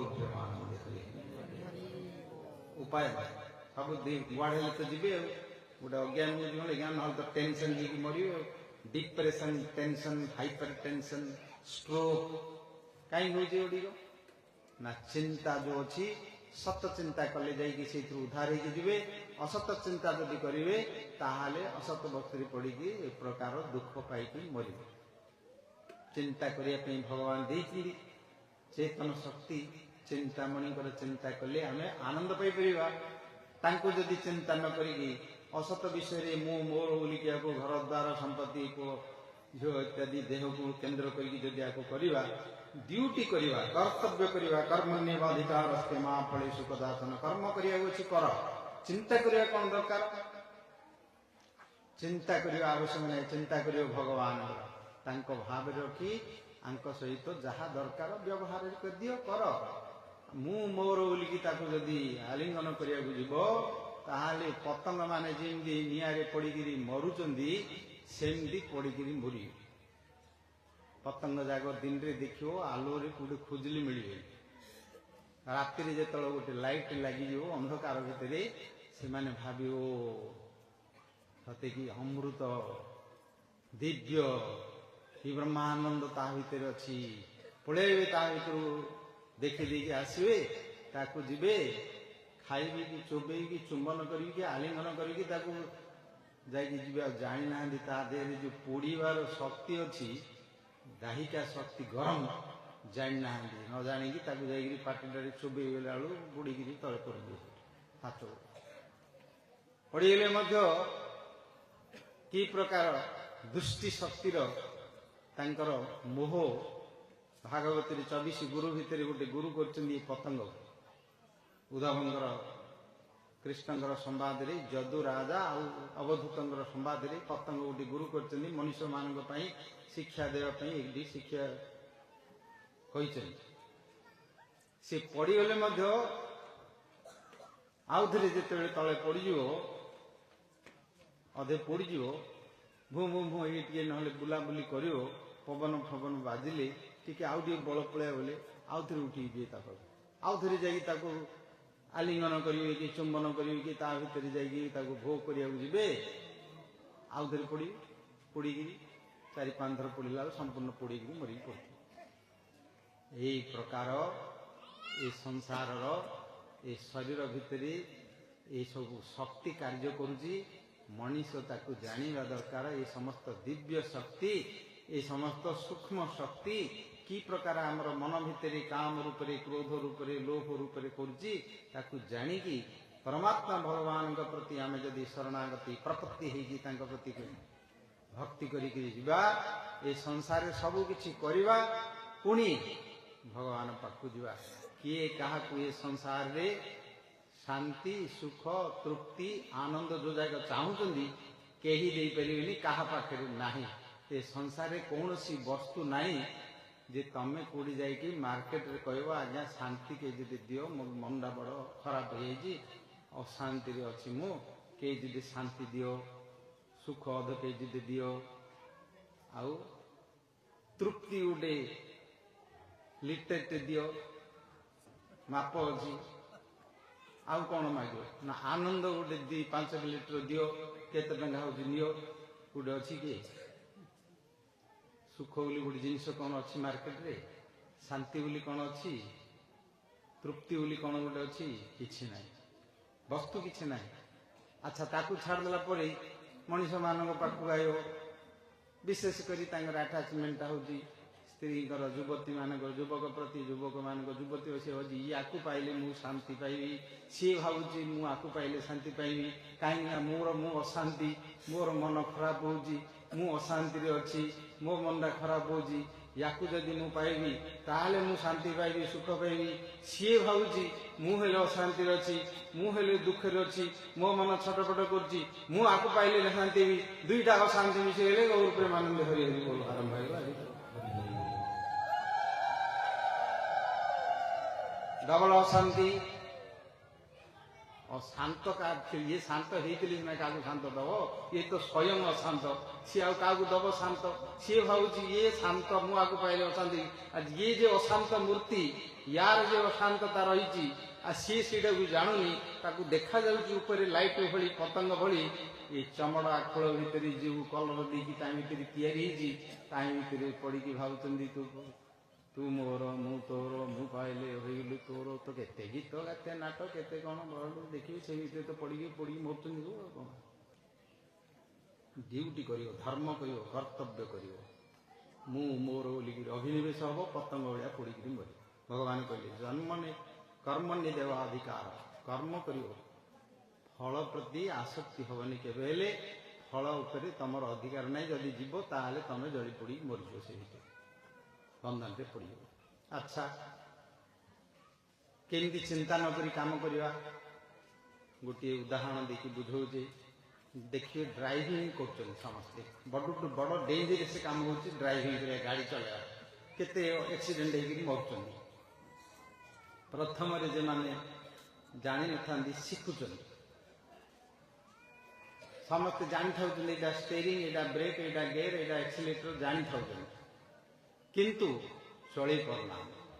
କିଏ ଜଣେ ତା ପାଖରେ ଟିଚର ରହିବାର ଅଛି, ଗୁରୁ ରହିବା ଦରକାର, ତାକୁ ବତେଇବା ଦରକାର, ହାତ ଧରିକି ବୁଲେଇବା ଦରକାର। ତାପରେ ସେଠୁ ଶିଖୁଛି, ବଡ଼ ପଡ଼ିଆରେ ଯାଇକି ଶିଖିବ। ଶିଖି ଶିଖି ଶିଖି ଶିଖି ଶିଖି ଶିଖି ତାପରେ ଧୀରେ ଧୀରେ ଧୀରେ ଧୀରେ ତାର ଅଭ୍ୟାସ ହେଇଯିବ। ଅଭ୍ୟାସ ହେଇଗଲେ ମନର ଲକ୍ଷ୍ୟ ଥିବ ତାର, ତାପରେ ହାତରେ ଷ୍ଟେରିଂ, ଗୋଡ଼ରେ ବ୍ରେକ୍, ଏକ୍ସିଲେଟର, ଏସବୁ ଗିୟର ତାର ଅଭ୍ୟାସ ହେଇଯିବ। ଅଭ୍ୟାସ ହେଇଯିବା ପରେ ସେଠୁ କ'ଣ ହବ ନା 100 କିଲୋମିଟର ସ୍ପିଡରେ ହାଇୱେରେ ଯାଉଛନ୍ତି, ଦେଖିବ ଫୋନରେ କଥା ହେଉଥିବେ, ଇଆଡ଼େ ଖାଉଥିବେ, ଇଆଡ଼େ ଚିନ୍ତା କରୁଥିବେ କ'ଣ ହେଲା କି ନହେଲା। ଏତେ ବଡ଼ ଡେଞ୍ଜରିୟସ୍ ବିପଦଗ୍ରସ୍ତ କାମ ଚିନ୍ତା କରୁଛନ୍ତି। ଚଳେଇଲା ବେଳକୁ, ଡ୍ରାଇଭିଂ କଲାବେଳକୁ ସେମାନେ କ'ଣ ଚିନ୍ତା କରୁଛନ୍ତି? ଚିନ୍ତା କରୁନାହାନ୍ତି। ମନ ତା ମନକୁ ମନ ଅଭ୍ୟାସ ବଶତଃ ସେ ନେଇଯାଉଛି। ମନ ଭିତରେ ସେଇ ପ୍ରକାର ଶକ୍ତି ଅଛି, ଚିନ୍ତା କରିବା ଦରକାର ହେଉନି। ତାହେଲେ ଡ୍ରାଇଭର ଅପେକ୍ଷା ଆମେ ଯେଉଁ ସବୁ କାମପତ୍ର କରୁଛେ, ରୋଷେଇବାସ ହେଉ କି ଚାଷ କାମ ହେଉ କି ବ୍ୟବସାୟ ହେଉ, ଆମକୁ କ'ଣ ତାଠୁ ଅପେକ୍ଷା କ'ଣ ବେଶୀ ଆମର ବିପଦପୂର୍ଣ୍ଣ କାମ ଅଛି? ଚିନ୍ତା କରିବାକୁ ପଡ଼ୁଛି ନା, ଅଭ୍ୟାସବତଃ ସବୁ ଯାଏ। ଅଭ୍ୟାସଗତ ସମସ୍ତେ କରୁଛନ୍ତି, ଖାଇବା ପିଇବା କାର୍ଯ୍ୟ କରିବା ସବୁ ଅଭ୍ୟାସଗତ ଅଟୋମେଟିକ୍ ହେଇଯାଉଛି। କିନ୍ତୁ ଚିନ୍ତା କୋଉ ବିଷୟରେ କରୁଛନ୍ତି? ଅନ୍ୟ ବିଷୟରେ ଚିନ୍ତା କରିଥାଉଛନ୍ତି ସବୁବେଳେ, ଯୋଉଥିପାଇଁ କାମ, କ୍ରୋଧ, ଲୋଭ, ହିଂସା, ଦ୍ୱେଷର ସେ ଚିନ୍ତା କରିକିରି ସେଥିରେ ମର। ସେଥିପାଇଁ ଚିନ୍ତାଟି କାହାର ଚିନ୍ତା କରିବା? ଚିନ୍ତାମଣି ଭଗବାନଙ୍କର ଚିନ୍ତା କରିବା ଦରକାର। ସୀତା ଚିନ୍ତା ଦ୍ୱୟର ମଧ୍ୟରେ ଚିନ୍ତା ଏବ ଗରିୟସୀ, ଚିତା ଜଳତି ମୃତମ୍, ଚିନ୍ତା ଜଳତି ଜୀବିତମ୍। ଚିନ୍ତା ଅଗ୍ନି ଆଉ ଚିତା ଅଗ୍ନି, ଏ ଦୁଇଟି ନିଆଁକୁ କମ୍ପେୟାର କରି କହିଛନ୍ତି, ଚିନ୍ତା ଅଗ୍ନି ଜିଅନ୍ତା ମଣିଷକୁ ଜାଳେ, ଚିତା ଅଗ୍ନି ମଲା ମଣିଷକୁ ଜାଳେ। ଚିତା ଅଗ୍ନି ଯୋଉଠି ମଲା ମଣିଷକୁ ଆମେ ଚିତା ଅଗ୍ନି ଯୋଉ ଦଉଛେ, ସେ ମଲା ମଣିଷକୁ ଜାଳେ। ଏ ଚିନ୍ତା ଜିଅନ୍ତା ମଣିଷକୁ ଜାଳେ। ଚିନ୍ତା ଖାଏ ଗଣ୍ଡି, ଲୁଣ ଖାଏ ହାଣ୍ଡି ବୋଲି କଥା ଅଛି। ସେଇ ଚିନ୍ତାରେ ସମସ୍ତେ ମଣିଷମାନେ ସଡ଼ି ବୁଡ଼ିକି ମରୁଛନ୍ତି। ଯେତେ ଟେନସନ୍ ହେଉଛି, ଯେତେ ଆମମାନଙ୍କର ବିପି ବଢ଼ୁଛି ଏବଂ ଯେତେ କ୍ୟାନ୍ସର ଇତ୍ୟାଦି ରୋଗ ହେଉଛି, ଏ ଦୁଶ୍ଚିନ୍ତା ଯୋଗୁଁ ସବୁ ମଣିଷ ହୁଏ। ଶାନ୍ତି କ'ଣ, ସୁଖ କ'ଣ, ଆନନ୍ଦ କ'ଣ, ତୃପ୍ତି କ'ଣ ଯୋଉଟା ପାଇବାକୁ ଥିବ, ସେଇଟା କେମିତି ପାଇବେ ସେମାନେ ଜାଣନ୍ତିନି। ଜାଣନ୍ତିନି, ଅଜ୍ଞାନବଶତଃ ଏ ବିଷୟରେ ପଡ଼ିକି ସେଇଥିରେ ନଷ୍ଟ ହେଇଯାଆନ୍ତି। ଭଗବାନ କୃପା କରି ଆମକୁ ଜଣାଉଛନ୍ତି, ଆମେ ଯେଉଁ କଥା ଆଲୋଚନା କରୁଛେ ସବୁ ଗୁଡ଼ିକ ଭାଗବତରେ ଭଗବାନ କହିଛନ୍ତି। ବୁଝିଲେ? ସେଥିପାଇଁ ଚିନ୍ତା କରିବ କାହାର, ଏଇଠି ଆମମାନଙ୍କର ବିଚାର କରିବା ଦରକାର। କାମ କରିପାରିବ, କାମ କରିବ, କାମ ନ କରିକି ରହିପାରିବନି, କାମ କରିବାକୁ ପଡ଼ିବ, କିନ୍ତୁ କାହାର ଚିନ୍ତା କରି କରିବା, ସେଇଠି ଆମମାନଙ୍କର ବିବେକର ବିଷୟ। ସେଇ ଚିନ୍ତା ଅନୁସାରେ ଆମକୁ ଫଳ ମିଳିବ। ନହେଲେ କେତେବେଳେ ମଲେ ମୁଁ ଏ ଚିନ୍ତାରୁ ମୁକ୍ତି ହେବି ବୋଲି ଭାବିବ। କେତେବେଳେ ଯମ ତତେ ସମସ୍ତଙ୍କୁ ନେବାକୁ ତତେ ସମୟ ମିଳୁଛି, ମତେ କେତେବେଳେ ନବୁ ଏ ଚିନ୍ତାରୁ ମତେ ଉଦ୍ଧାର କରୁ ବୋଲି ବୁଢ଼ାବେଳୁ ସେତେବେଳେ ଭାବନା ହେବ। ନହେଲେ ନିଶା ପିସା ଖାଇବି ମରିବି, ବିଷ ଖାଇକି ମରିବି, ଆତ୍ମହତ୍ୟା କରି ମଣିଷମାନେ ମରୁଛନ୍ତି, ଆତ୍ମହତ୍ୟା କରୁଛନ୍ତି, ପଶୁପକ୍ଷୀମାନେ କରୁନାହାନ୍ତି। ଅତଏବ କାହାର ଚିନ୍ତା କରିବ ମଣିଷ? ଭାଗବତରେ ପ୍ରଶ୍ନରେ ପଚାରିଛନ୍ତି, କିଂ ଶ୍ରୋତବ୍ୟମ୍ ଅଥୋ ଯତ୍ୱମ୍ କିଂ ସ୍ମର୍ତ୍ତବ୍ୟଂ ଯଦି ନୃପଃ ସ୍ମର୍ତ୍ତବ୍ୟ ଭଜନୀୟଂ ବା ବୃହଦ ବା ବିପଶ୍ଚିତମ୍। ପ୍ରଥମ ପ୍ରଶ୍ନ ପରୀକ୍ଷିତ ମହାରାଜ ଶୁକଦେବକୁ ଏହି ପ୍ରଶ୍ନ, ଯେଉଁଟାକି ମଣିଷ ସମାଜକୁ ଅମୃତତ୍ୱ ଦେବ, ଜ୍ଞାନ ଅମୃତ ଦେବ, ଆନନ୍ଦ ତୃପ୍ତି ଏବଂ ପ୍ରୀତି ଦେବ। ସେଥିପାଇଁ ଅନେକ କଥା ଉଦାହରଣ ସ୍ୱରୂପ ତାଙ୍କର ଜୀବନର ଅନୁଭୂତି ସବୁ ଏଇଥିରେ କହିଛନ୍ତି। ପ୍ରସଙ୍ଗ କ୍ରମେ ଭାଗବତରେ ନୈମିଷାରଣ୍ୟରେ 84,000, କୋଉଠି 84,000 ଲେଖା ହେଇଛି, କୋଉଠି 60,000 ଲେଖା ହେଇଛି। ସେଇଠି ଗୋଟିଏ ବୈଷ୍ଣବ କ୍ଷେତ୍ର ନୈମିଷାରଣ୍ୟ, ସେଇଠି ସୌନକ ଭୃଗୁ ଋଷିଙ୍କର ଦାୟାଦ ସୌନକ ଋଷି, ସିଏ ମୁଖ୍ୟ ହେଇକି ଏ କଳି ଯେତେବେଳେ ଆସିଲା, ଶ୍ରୀକୃଷ୍ଣ ଯେତେବେଳେ ଧରାଧାମରୁ ପାଦ ତାଙ୍କର ଅନ୍ତର୍ଧ୍ୟାନ ହେଇକି ଗୋଲୋକକୁ ବୈକୁଣ୍ଠକୁ ଗଲେ, ଏ କାଳ ସେତେବେଳେ ପୁନଃ ଆସିକି ଗ୍ରାସ କଲା।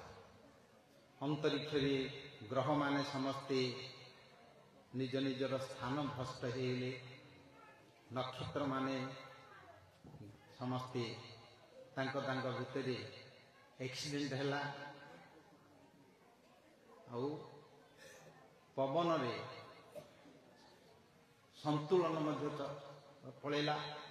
ବେଶୀ ପବନ କୋଉଠି ହେଲା, କମ୍ ପବନ ହେଲା, ଖରା ମଧ୍ୟ ବେଶୀ ହେଲା, କୋଉଠି ମରୁଡ଼ି ହେଲା, ବଢ଼ିହେଲା, ସମୁଦ୍ର ଉଛୁଳିବାକୁ ଲାଗିଲା, ପର୍ବତ ମାନେ ମଧ୍ୟ କମ୍ପମାନ ହେଲେ, ପୃଥିବୀ ଭୂମିକମ୍ପ ହେଲା, ଆଉ ପଶୁପକ୍ଷୀ ଯେତେ ସମସ୍ତେ ଥିଲେ ସେମାନେ ମଧ୍ୟ ପରିବର୍ତ୍ତନ ହେଇଗଲା। ବିଲୁଆ ଗୁଡ଼ାକ ଆସିକି ଗାଁର ରାଜ୍ୟ ଭିତରେ ଆସିକି ବୋବେଇବାକୁ ଲାଗିଲେ, ତାଙ୍କ ପାଟିରୁ ସବୁ ଅଗ୍ନି ଭଳି ଜ୍ୱାଳା ଭଳି ସେତେବେଳେ ତେଜ ବାହାରିଲା। ସବୁ ଗାଈ ଗୋରୁ ଏମାନେ ସମସ୍ତେ ଇତସ୍ତତ ହେଇକରି ତାଙ୍କର ସବୁ ବୁଲିବାକୁ ଲାଗିଲେ, ଭୀତତ୍ରସ୍ତ ହେଇକି। ସେତେବେଳେ ଧର୍ମରାଜ ଯୁଧିଷ୍ଠିର ହେଉଛନ୍ତି ରାଜା। ଧର୍ମ ସଂସ୍ଥାପନାର୍ଥାୟ ସମ୍ଭବାମି ଯୁଗେ ଯୁଗେ, ତାଙ୍କୁ ରାଜ ସମ୍ରାଟ କରିଦେଇ ଭଗବାନ ଚାଲିଗଲେ। ଯିବା ପରେ ଏସବୁ ଲକ୍ଷଣ ସବୁ ଦେଖିଲେ, ଧର୍ମରାଜ ନିଜେ ବସିଛନ୍ତି, ତାଙ୍କର ବାମ ଅଙ୍ଗ ସ୍ଫୂର୍ତ୍ତି ହେଲା, ହୃଦୟ ଭିତରେ ହାର୍ଟ ବିଟିଂ ସ୍ପନ୍ଦନ ବଢ଼ିଗଲା, ଭୟ ଲାଗିଲା, ଜାଣିପାରିଲେନି କାହିଁକି ଏମିତି ହେଉଛି। ସବୁ ଦେଖିଲେ ଅନ୍ତରିକ୍ଷରେ ସେ ପ୍ରକାର ଲୋକମାନଙ୍କର ବ୍ୟବହାର ଦେଖିଲେ। ସେଇଠି ତାଙ୍କ ପାଖକୁ ଆସିଲେ, ଆସିକି ସବୁ ନ୍ୟାୟ କରିବା ପାଇଁ ଆସିଲେ। କିଏ କିଏ ନ୍ୟାୟ କରିବାକୁ ଆସିଲେ? ନା ବାପା ପୁଅ ନ୍ୟାୟ କରିବା ପାଇଁ ଆସିଲେ, ସ୍ତ୍ରୀ ସ୍ୱାମୀ ସ୍ତ୍ରୀ ନ୍ୟାୟ କରିବା ପାଇଁ ଆସିଲେ। ଆଜିକାଲି ଯେମିତି ଯାଉଛନ୍ତି ସବୁ କୋର୍ଟକୁ, ସ୍ତ୍ରୀ ସ୍ୱାମୀଙ୍କର ନ୍ୟାୟ କିଏ ଦେବ? ଯୋଉଠି ପ୍ରୀତି ଅଛି, ଯୋଉଠି ପ୍ରେମର ସମ୍ବନ୍ଧ, ସେଇଠି ନ୍ୟାୟର କ'ଣ ଆସିବ? ସେଇଠି ଯୁକ୍ତି ତର୍କ ଆର୍ଗୁମେଣ୍ଟର ସିଦ୍ଧାନ୍ତ, ପିତା ପୁତ୍ର ଭିତରେ, ଆଉ ପତି ପତ୍ନୀ ଭିତରେ, ଆଉ ମାଲିକ ଦାସ ଭିତରେ, ବୁଝିଲେ? ଏସବୁ ଦେଖି ତାର ନିର୍ଣ୍ଣୟ କ'ଣ କରିବେ? କିଏ ତାଙ୍କର ପ୍ରୀତିଟିକୁ କିଏ ଦେଇପାରିବ? ତାଙ୍କର ପ୍ରୀତିଟିକୁ ନ୍ୟାୟ ଦ୍ୱାରା କ'ଣ ପ୍ରୀତିଟି ଦେଇପାରିବେ? आ पैसा पत्र खाली न्याय करी तू एते टंका नबू तू एते टंका दबू तू एते टंका करू से सबू झगड़ा चलती पैसा खाली पिता पुत्र हूँ भाई भाई हूँ पति पत्नी हूँ शेष पैसा को लेकिन केन्द्र करी न्याय सत्य आते आईन कानून ता रखते कि प्रकृत प्रीति कौन देपारे से तो हेनी युधिष्ठिर महाराज सभा प्रकार सब देखिले शरीर भितर बाहर लोक मान भितर ये समस्त देखी कौन है विचार कले से यदुवंश ध्वंस होगी भगवान विजय कर अर्जुन से पर अर्जुन आसिले अर्जुन आसिक सब घटना कहले तापर युधिष्ठिर कौन कले स्वर्गारोहण करने ये संसार छाड़ी जावाई निष्पत्ति नेले बुझे से निष्पत्ति नेला परीक्षित महाराज जन्म विषय प्रसंगटी आसो भागवत जी मुख्य आ भितर श्रोता परीक्षित जन्म विषय आपण मैंने समस्ते जानते सब देखीचे आम टीवी भितर देखा सिनेमा भितर अभिनेता माने एक्टर माने समस्ते महाभारत रामायण भागवत सब चरित्र करके देखी किंतु तत्व कथा तो से देखे बुझे कहीपर लोक मान किसी गोटे एंटरटेन करने भाई से गुड़े जिन देखा महाभारत शेष बुझे महाभारत कथा तो आम सब जानी कौरव पांडव मान सब युद्ध है भगवान मध्य शांति आने शांति दूत होगी आसिले कौरवों सभा बड़ स्वागत कले भीष्म अच्छा द्रोण कृपाचार्य कर्ण विदुर आउ दुर्योधन दुशासन इत्यादि शहे भाई ता सहित शंकुनी सूत्रधार एगुड़ा नथिले नाटक हेनी बुझिले कि लीला हम कहीं भगवान लीला तो तैयारी करते सब भितर सब अच्छी अच्छी समस्त घरे देख रामायण मंथरा जीनता या शंकुनी जीनता एवं तुम भितर गोटे झगड़ा देखिए किए गोटे भर मंथना कि शंकुनी भाया किए गोटे सूत्रधार धरिकी थी भितर क्या कौन कहीकि नाट लगे भगवान को स्वागत कले सभा भितर बस भगवान कहले मु दूत होगी आसी युधिष्ठिर महाराज राज्य जो नहीं जाइल 12 वर्ष तुम जो खेल करिकी हारिकी नहींल से वर्तमान 12 वर्ष होगा अज्ञातवास पूर्ण होगा राज्य फेरे आउ कि चाहूना से दुर्योधन भीष्म हाँ कले द्रोण हाँ कले कृपाचार्य हाँ कले धृतराष्ट्र गांधारी हाँ कले किंतु दुर्योधन शंकुनी कर्ण एवं दुर्योधन अन्य भाई माने दुशासन इत्यादि से माने सब पूर्व प्लान कर देवानी किसी आम पाखे भीष्म अच्छी द्रोण अच्छा समस्ते अच्छा अश्वत्थामा ये सब बड़ बड़ राजा महाराजा वीर मान अच्छा देवानी प्रति ईर्षा हिंसा द्वेष ये सब दुख पाता से देवानी पूर्व निर्धारित कर सभा भितर दुर्योधन कहले तो संक्षेप आम आलोचना करते तो बड़ सब्जेक्ट आम पाखे समय नहीं दुर्योधन कहले यही मोर पितांकर संपत्ति ए राज्यर मोर संपूर्ण अधिकार से माने जो खेल हारिदेले तांकु आमे डाकी नथिलु जाइगिरी तुम जबरदस्ती आनी नथिलु मु टाणीगिरी खेलिया तांके आनिसिले तांके खेलिले खेलिगिरी तांके राज्य सब पकेले तांकर हारिले तांके सुर गले सेटा तांकर दोष मोर दोष नहीं मु मोर न्याय अनुसारे धर्म अनुसारे मोर राज्य मु पाइथिली अधे मोर बापांकठु नेइथिले से राज्य खेले हारिदेले से मानकर आ कौनसी अधिकार नहीं मु तांकु किछि हेले देले कहले भगवान बुझेले भगवान से सत्य रूप से रही କହିଲି ତମେ ଯଦି ଧର୍ମରେ ଅଛ, ତମେ ଯଦି ନ୍ୟାୟରେ ଅଛ, ତାହେଲେ ସେମାନଙ୍କୁ ପିଲାବେଳେ ଭୀମକୁ ବିଷ ଲହରୁ ଦେଇକିରି ତମେ ମାରିକି ଗଙ୍ଗାରେ ପକେଇ ଦେଇଥିଲ ତାକୁ, ତୁ ଏଇକା କରୁଥିଲୁ ଏଇଟା କହିଲେ ସଭା ଭିତରେ। ସେଥିପାଇଁ ରାଗିଗଲା, ତାଙ୍କୁ ବନ୍ଦୀ କରି ବୋଲି କହିଲା। ତମେ ହିଁ ତାଙ୍କୁ ଗୋଟିଏ ଯତୁ ଗୃହ କରିକି ନିଆଁ ଲଗେଇକିରି ପୋଡ଼ିକି ମାରିବା ପାଇଁ ତାଙ୍କ ସମସ୍ତଙ୍କୁ ଷଡ଼ଯନ୍ତ୍ର କରି କରିଥିଲ ତମେ ନା? ସମସ୍ତେ ଜାଣିଛନ୍ତି। ସଭା ଭିତରେ କହିଲେ, ତାଙ୍କୁ ରୁମ ଟାଙ୍କୁରି ଗଲା, ମସ୍ତିଷ୍କ ତାର ଜ୍ୱଳନ ହୋଇଗଲା ସଭା ଭିତରେ। ତାଙ୍କୁ ଯେତେବେଳେ ଭଗବାନ କହୁଛନ୍ତି ତମେ ହିଁ ଖେଳିବାକୁ ଯଦି ତମର ଇଚ୍ଛା ଥିଲା ତାଙ୍କୁ ଡାକିଲ, ପଠେଇଲ ନିମନ୍ତ୍ରଣ ତାଙ୍କୁ ଆସିବା ପାଇଁ, ଖେଳ ଖେଳିଲ, ତୁ ନିଜେ ଖେଳିଥାନ୍ତୁ। ଶଙ୍କୁନି କାହିଁ ଖେଳ ଲଗେଇ ଖେଳିଲୁ?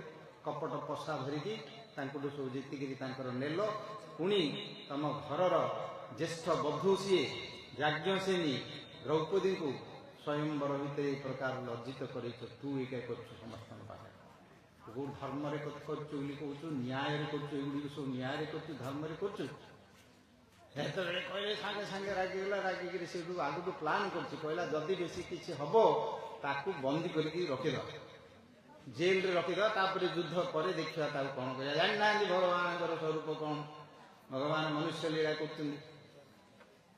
ତାପରେ ଦୁର୍ଯ୍ୟୋଧନ ରାଗରେ ତାଙ୍କୁ କହିଲା, ଯଦି ସେମାନେ କ୍ଷତ୍ରିୟ ହେଇଛନ୍ତି ତାହେଲେ ଯୁଦ୍ଧ କରନ୍ତୁ, ବୀର ହେଇଛନ୍ତି ଯଦି ଯୁଦ୍ଧ କରିକି ନିଅନ୍ତୁ, ମଲେ ସ୍ୱର୍ଗକୁ ଯିବେ, ଯଦି ଜିଣିବେ ରାଜ୍ୟ ଭୋଗ କରିବେ।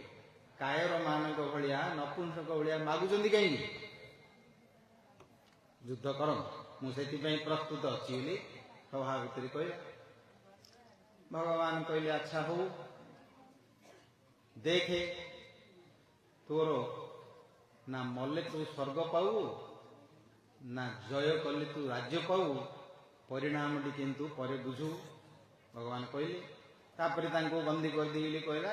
ଭଗବାନ ବିଶ୍ୱରୂପ ତାଙ୍କୁ ଦେଖେଇଲେ, ସେଠୁ ସବୁ ଛାଡ଼ି ଦେଇକିରି ଗଲେ ସମସ୍ତେ। ଏ କଥା ସବୁ ଆସିବ ପରେ। ତାପରେ ଯୁଦ୍ଧ ଆରମ୍ଭ ହେଲା। ଯୁଦ୍ଧ ଚାଲିଲା। ଶେଷ ସମୟରେ ସବୁ ଶେଷ ହେଇଗଲେ। ଦୁର୍ଯ୍ୟୋଧନ ଏକା ଯାଇକି ବ୍ୟାସ ସରୋବର ଭିତରେ ଲୁକିକି ରହିଲା, ପାଣି ଭିତରେ। ଶେଷରେ ଯୁଧିଷ୍ଠିର ତାଙ୍କୁ ଡାକିଲେ। 5 ଭାଇ ଭିତରୁ ଜଣଙ୍କ ସହିତ ଯୁଦ୍ଧ କରେ ବୋଲି କହିଲେ। ଭୀମଙ୍କ ସହିତ ଗଦା ଯୁଦ୍ଧ ଶେଷରେ ହେଲା। ଗଦା ଯୁଦ୍ଧରେ ବୃକୋଦର ଗଦା ଦିଘାତମ୍ ଜାହ୍ନୁ, ସେ ଯେଉଁ ଦ୍ରୌପଦୀଙ୍କୁ ଜାହ୍ନୁ ଦେଖେଇଥିଲା, ତାଙ୍କୁ ଦୁଃଶାସନ କହିଥିଲା ତାଙ୍କୁ ଆଣିକି ମୋର ଜଙ୍ଘ ଉପରେ ବସା ବୋଲିକି।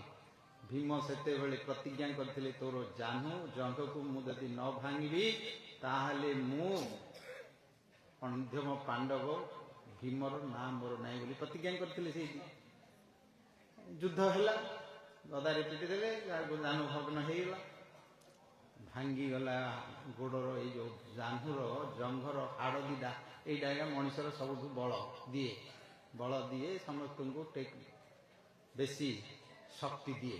ଜଙ୍ଘରେ ବଳ ଥିଲେ ଭାଙ୍ଗିଗଲା। ଭାଙ୍ଗିଯିବା ପରେ ଶବ୍ଦ ହେଲା, ବିରାଟ ଶବ୍ଦ ହେଲା। ଗାନ୍ଧାରୀ ତ ତାଙ୍କୁ ଗୋଟେ ଦେଇଥିଲେ, ତାଙ୍କୁ ଗୋଟେ କବଚ ଦେଇଥିଲେ, ତାଙ୍କର ତପସ୍ୟାର ବଳ। ସେଇଟା ଆଉ ଗୋଟେ ଚରିତ୍ର ଅଛି ତାଙ୍କ ବିଷୟରେ। ସେ ଜଙ୍ଘଟାକୁ ଆଉ ସେ ତ ଦେଇ ପାରିନଥିଲେ। ଭାଙ୍ଗିଯିବା ପରେ ତଳେ ପଡ଼ିଗଲା। ଯେମିତି ତଳେ ପଡ଼ିଗଲା, ଆଉ ତ ଉଠି ପାରିଲାନି କି ବୁଲି ପାରିଲାନି। ରାଗରେ କ୍ରୋଧରେ ତାକୁ ପଦରେ ଥିବା ଯେଉଁ ପିନ୍ଧିଥିଲେ, ଜୋତା ପିନ୍ଧିଥିଲେ ଭୀମ, ତାର ମସ୍ତକକୁ ତାର ମୁଖକୁ ଧରିକି ଦଣ୍ଡନ୍ୟା କରିକିରି ଘଷିକି ନାତ ମାରିକିରି ନାକ ଆଖି ପାଟି ଚେପା କରିକି ତାକୁ ରକ୍ତାକ୍ତ କରିଦେଲେ କ୍ରୋଧ। ସେଇଠି ଯୁଧିଷ୍ଠିର ଦେଖି ଅର୍ଜୁନକୁ ପଠେଇଲେ। ମହାଭାରତ କଥା କହିଲେ, ଅର୍ଜୁନ ଭୀମକୁ ଶାନ୍ତି କର। ଯେଉଁ କିରୀଟ ଆମର କୁଳର, ଯେଉଁ ମସ୍ତକରେ ଶୋଭା ପାଉଥିଲା, ତାକୁ ଏମିତି ପାଦାଘାତ କରିକି ଅସମ୍ମାନ କରିକି ଆଘାତ କରିବା, ଏଇଟା ଆମର ଉଚିତ ନାହିଁ, ଶାନ୍ତି କର ବୋଲିକି ଅର୍ଜୁନକୁ କହିଲେ।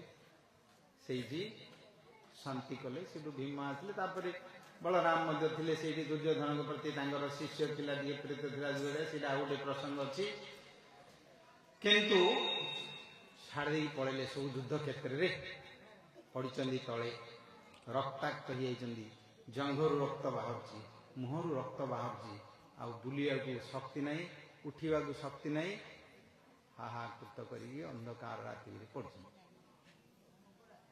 शेष समय चित्कार चित्कार कले आदि किए शुणा अच्छी अंधकार राति तांकर रक्त खाइबापी जो कुकुर बिलुआ जो ढेकिया इत्यादि सब बुलू था से माने आसी चारिकानी तार बेड़े देइचंदी तार ताजा रक्त खाइबापी गोड़टा को हाथटा को चाटिकी करने ताकू किए हाहाकार करने साहाय्य करने शेष पड़ ये प्रकार अवस्था बुझिले से समय तीन जन थिले ताई भीतर पलैथिले तांको पक्षर अश्वत्थामा कृपाचार्य आउचंदी कृतवर्मा ये तीन जन तांकर थिले आउ सब तो मरीगले ये तीन जन ये जिते बड़े छाड़ देकी कर्णकर मृत्यु पर छाड़ देकी पलैले पल्य पर जाकि लुकी पड़े से भी पलैले युद्ध क्षेत्र छाड़ देकी पलैथिले घोड़े तीन जन जाक पलैचंदी कुआड़े गला बोलिकी खोजी खोजी राति बुझिले खबर पाइले जे एमती भीमर तांकर युद्ध है से सरोवर पाखे युद्ध पड़ती राति खोजी खोजिकी आसला बेलू अंधकार राति चित्कार शुभुची से भयंकर भितर हिंस्र पशु माने समस्ते चित्कार करके अन्य मृत शव मानकर मांस खाइबापी से भितर कोलाहल होची भितर बुली बुली जोड़ी आसी देखिले देखला बेलू पड़ती चित्ती होकर पड़ती रक्त शरीर भितर बहुची आउ चारिकानी ये सब हिंस्र पशु माने तार रक्त मांस खाइबापी बढ़िकी चिपुचंदी हा करना जेमती देखीदे कुरुकुल चूड़ामणि मान गोविंद मानी दुर्योधन जार सभा उपरे सिंहासन बसिले आदेश पालन करने भीष्म द्रोण कृपाचार्य अश्वत्थामा कर्ण दुशासन अक्षौणी अष्टादश अक्षौणी सैन्य आदेश पढ़िया आज तार रक्त मांस खाइबापी कुकुर बिलुआ ढेंकिया पशु माने चारिकानी पकई झिकारी कर हाहा करिया किए नाई निजर बुलिया को शक्ति नहीं देखिकी कहले हे विधाता कौन तमर हे संसार कौन तमर कर्मर निष्पत्ति कर फल बोली बड़ मर्माहत हो गले तीन जन जाक अश्वत्थामा तांकर मित्र थिला बड़ पॉलिटिशियन थिला इंद्रप्रस्थटा जिते खेलू हारिकी आणिले इंद्रप्रस्थटा अश्वत्थामा को देदेले से राजा होता से आर सब था जहां देले तो समस्ते कर्ण को अंग देशटा देदेला से प्रकार सी तार राजनीति करके समस्त रखीला शेष अश्वत्थामा कहले मित्र कोल धरिकी पलैले देखिले श्वास जाऊँगी बंची कहले मोर जीवन भितर अतृप्त होगी मोर जीवन गला असंत होकरी मोर भाई माने समस्ते मरीगले 100 भाई मोर गले सबू मले मु गोटा कहले मारी पारे मोर ये जो अवशेष अतृप्त होकरी रहा आउ कौन करी एथर मत मरिया दियो मित्र अश्वत्थामा कहला मित्र एबे मध्य समय अच्छी मुझी मत जान मो जा पाखे ब्रह्मास्त्र नारायण अस्त्र सहित वैष्णव दिव्य अस्त्र मो पाखे समस्त रही मत तमें कहीं रखी कर सेनापति कलनी मु पांडव मान समस्त को शपथ कर मोर बापा को मारी छद्म बेश अश्वत्थामा मरीगला कहीकि मारी मु शपथ कर मारे तमें मत न कही कहीं पलैल हारी दुख करी कांदिले से तार भितर टिके जीवन अच्छी से रक्त तार मस्तक लगेदेले कहले जाओ मित्र तमें तांको मार मोर आत्मा डाले शांति हेले मरी ये सब शत्रु भाव जार थी तार तो हिंसा द्वेष थी से रथरे गला अश्वत्थामा ଘୋଡ଼ାରେ ଗଲେ 3 ଜଣ ସବୁ ଶିବିର ଉପରେ ଆକ୍ରମଣ କଲେ। ସେତେବେଳେ ଦ୍ରୌପଦୀଙ୍କର 5 ପୁଅ ଥିଲେ ଶୋଇଥିଲେ, ତାଙ୍କୁ ପଞ୍ଚୁ ପାଣ୍ଡବ ବୋଲିକିରି ମାରିଦେଲା। ଧୃଷ୍ଟଦ୍ୟୁମ୍ନ ଏବଂ ଶିଖଣ୍ଡୀ ଇତ୍ୟାଦି ଦ୍ରୌପଦୀଙ୍କର ଭାଇ ସମସ୍ତଙ୍କୁ ମଧ୍ୟ ମାରିଲେ। ସେଇଦିନ ଗୋଟିଏ କୋଳାହଳ ସୃଷ୍ଟି ହେଲା। ମହାଭାରତର ଯୁଦ୍ଧର 8 ଦିନ ପରେ ଶେଷରେ 5 ଭାଇକି ମାରିବା ପାଇଁ 5ଟି ବ୍ରହ୍ମା ଅସ୍ତ୍ର ମାରିଦେଲା। ସେଥିରେ ଭଗବାନ ତାଙ୍କୁ ସଂଗୋପନ କଲେ, ଅର୍ଜୁନ ତାଙ୍କୁ ସଂଗୋପନ କଲେ। ସବୁଠୁ ଆଉ ଗୋଟେ କ୍ରୋଧର ବଡ଼ ହିଂସା କାମ କଲା। ଅଭିମନ୍ୟୁଙ୍କର ପୁତ୍ର ପରୀକ୍ଷିତ ଉତ୍ତରାଙ୍କ ଗର୍ଭରେ ଥିଲେ, ସେ ଗର୍ଭକୁ ମଧ୍ୟ ମାରିକିରି ଅପାଣ୍ଡବା କରି ପାଣ୍ଡବ ବଂଶକୁ ନିପାତ କରି ବୋଲି ତାଙ୍କୁ ଗୋଟେ ମଧ୍ୟ ବ୍ରହ୍ମାସ୍ତ୍ର ପ୍ରୟୋଗ କରିଦେଲା। ବୁଝିଲେ, ଏ ଯୋଉ କ୍ରୋଧ, ଶତ୍ରୁ, ହିଂସା କି ପ୍ରକାର ତାଙ୍କୁ କେତେ ଦୂର ନେଇଯାଉଛି ଦେଖନ୍ତୁ। ଆରମ୍ଭ କଲାବେଳୁ ତ ସବୁ ନିୟମ କରିଥିଲେ, ଆଇନ କରିଥିଲେ, ସେଇଥିରେ ଚାଲୁଥିଲେ। କିନ୍ତୁ ପରେ ପରେ ସବୁ ଅଭିମନ୍ୟୁଙ୍କୁ ମାରିଦେଲେ ସମସ୍ତେ ମିଶିକି। ତାପରେ ସବୁ ତ ଏମିତି ହେଲା। ଶେଷରେ ଏ ପ୍ରକାର ଗର୍ଭରେ ମାରିଦେଲେ ଏବଂ ବ୍ରହ୍ମାସ୍ତ୍ର କରୁଛନ୍ତି। ଭଗବାନ ସେତେବେଳେ ଦ୍ୱାରକାପୁରକୁ ଯିବା ପାଇଁ ରଥ ଉପରେ ବସିଛନ୍ତି। ସମସ୍ତେ ପୁରୀରେ ଯେମିତି ଜଗନ୍ନାଥଙ୍କ ରଥଯାତ୍ରା ଯେମିତି ଗଲେ, ଜନାକୀର୍ଣ୍ଣ ଲକ୍ଷ ଲକ୍ଷ ଲୋକର ଖାଲି ମୁଣ୍ଡ ଦେଖାଯାଉଛି, ଛାତ ଉପରେ, ଘର ଉପରେ, ତଳେ ଯେମିତି ଦେଖାଯାଉଛନ୍ତି। ଜୟ ଜଗନ୍ନାଥ ସମସ୍ତେ ରଥଯାତ୍ରା ଦେଖି କରୁଛନ୍ତି। ଭଗବାନ ଦ୍ୱାରକାଧୀଶ ବସିଛନ୍ତି ରଥ ଉପରେ। ଅର୍ଜୁନ ଚାମର ପକାଉଛନ୍ତି, ଭୀମ ପାଖରେ ଅଛନ୍ତି, ଦାରୁକ ଅଛନ୍ତି, ସାତ୍ୟକୀ ଅଛନ୍ତି। ସମସ୍ତଙ୍କ ପାଖରେ ହୁଳହୁଳି ଦେଇକି ହରିବୋଲ କରିକି ସମସ୍ତେ ଜୟ ଜଗନ୍ନାଥ ବୋଲିକି ଯାଉଛନ୍ତି। ସେ ପ୍ରକାର ଇନ୍ଦ୍ରପ୍ରସ୍ଥ ହସ୍ତିନାରେ ଭଗବାନ ଯେତେବେଳେ ଯାଆନ୍ତି, ତାଙ୍କୁ ଦେଖି କନ୍ଦନ ଶୁଭିଲା। ସେତେବେଳେ କୃଷ୍ଣାୟ ବାସୁଦେବାୟ ଦେବକୀ ନନ୍ଦନାୟ ଚ ନନ୍ଦଗୋପ କୁମାରାୟ ଗୋବିନ୍ଦାୟ ନମୋ ନମଃ। ହେ ପ୍ରଭୁ, ମୋତେ ରକ୍ଷା କର, ରକ୍ଷା କର, ରକ୍ଷା କର। ଗର୍ଭରେ ତାଙ୍କର ଜଳି ଯାଉଛି। ତାଙ୍କୁ ଦେଖିଲେ ଗୋଟିଏ ଅସ୍ତ୍ର, ଅଗ୍ନି ଅସ୍ତ୍ର ଆସି ପଡୁଛି, ତାଙ୍କର ଶରୀର ଗର୍ଭ ଭିତରେ ପଡୁଛି। ଉତ୍ତର ଆସିଲେ କାନ୍ଦି କାନ୍ଦିକି ଭଗବାନ ପାଖରେ ଯେତେବେଳେ ଡାକିଛନ୍ତି, ଭଗବାନ ସେତେବେଳେ ସ୍ୱୟଂ ସୁଦର୍ଶନ ଚକ୍ର ଧରି ଅଙ୍ଗୁଳ ମାତ୍ରେ ପରମାତ୍ମା ସେ ପ୍ରବେଶ କଲେ, ବ୍ରହ୍ମ ତେଜକୁ ନଷ୍ଟ କଲେ ଏବଂ ତାଙ୍କର ଯୋଉ ଜଳି ଯାଇଥିଲା ସେଇ ଶରୀର ଭସ୍ମଭୂତ ହେବାକୁ ଯାଇଥିଲା, ତାକୁ ଆଉଥରେ ଜୀବନ ଦାନ ଦେଲେ। ସେଥିପାଇଁ ସିଏ ତାଙ୍କର ଗର୍ଭ ଭିତରେ ଯୋଉ ରକ୍ଷା କରିଥିଲେ, ପରୀକ୍ଷିତ ସେତେବେଳେ ତାଙ୍କୁ ଦେଖିଥିଲେ। ଯେତେବେଳେ ସେ ଜନ୍ମ ହେଇକି ଆସିଲେ, ସେତେବେଳେ ଦେଖିଲେ ମୁଁ ଯାହାକୁ ଦେଖିଥିଲି ଗର୍ଭ ଭିତରେ ସିଏ କି ଇଏ ବୋଲିକି ପ୍ରତ୍ୟେକ ଲୋକଙ୍କୁ ଯେତେବେଳେ ପରୀକ୍ଷା କରୁଛନ୍ତି, ସେଥିପାଇଁ ତାଙ୍କ ନାଁ ହେଲା ପରୀକ୍ଷିତ। ଏବଂ ଭଗବାନ ତାଙ୍କୁ ରକ୍ଷା କରୁଛନ୍ତି, ଭଗବାନ ବିଷ୍ଣୁ, ସେଥିପାଇଁ ତାଙ୍କ ନାଁ ହେଲା ବିଷ୍ଣୁ ରାତ। ବୋଲୋ ଭଗବାନ ଶ୍ରୀ ଶରଣ ଭକ୍ତ।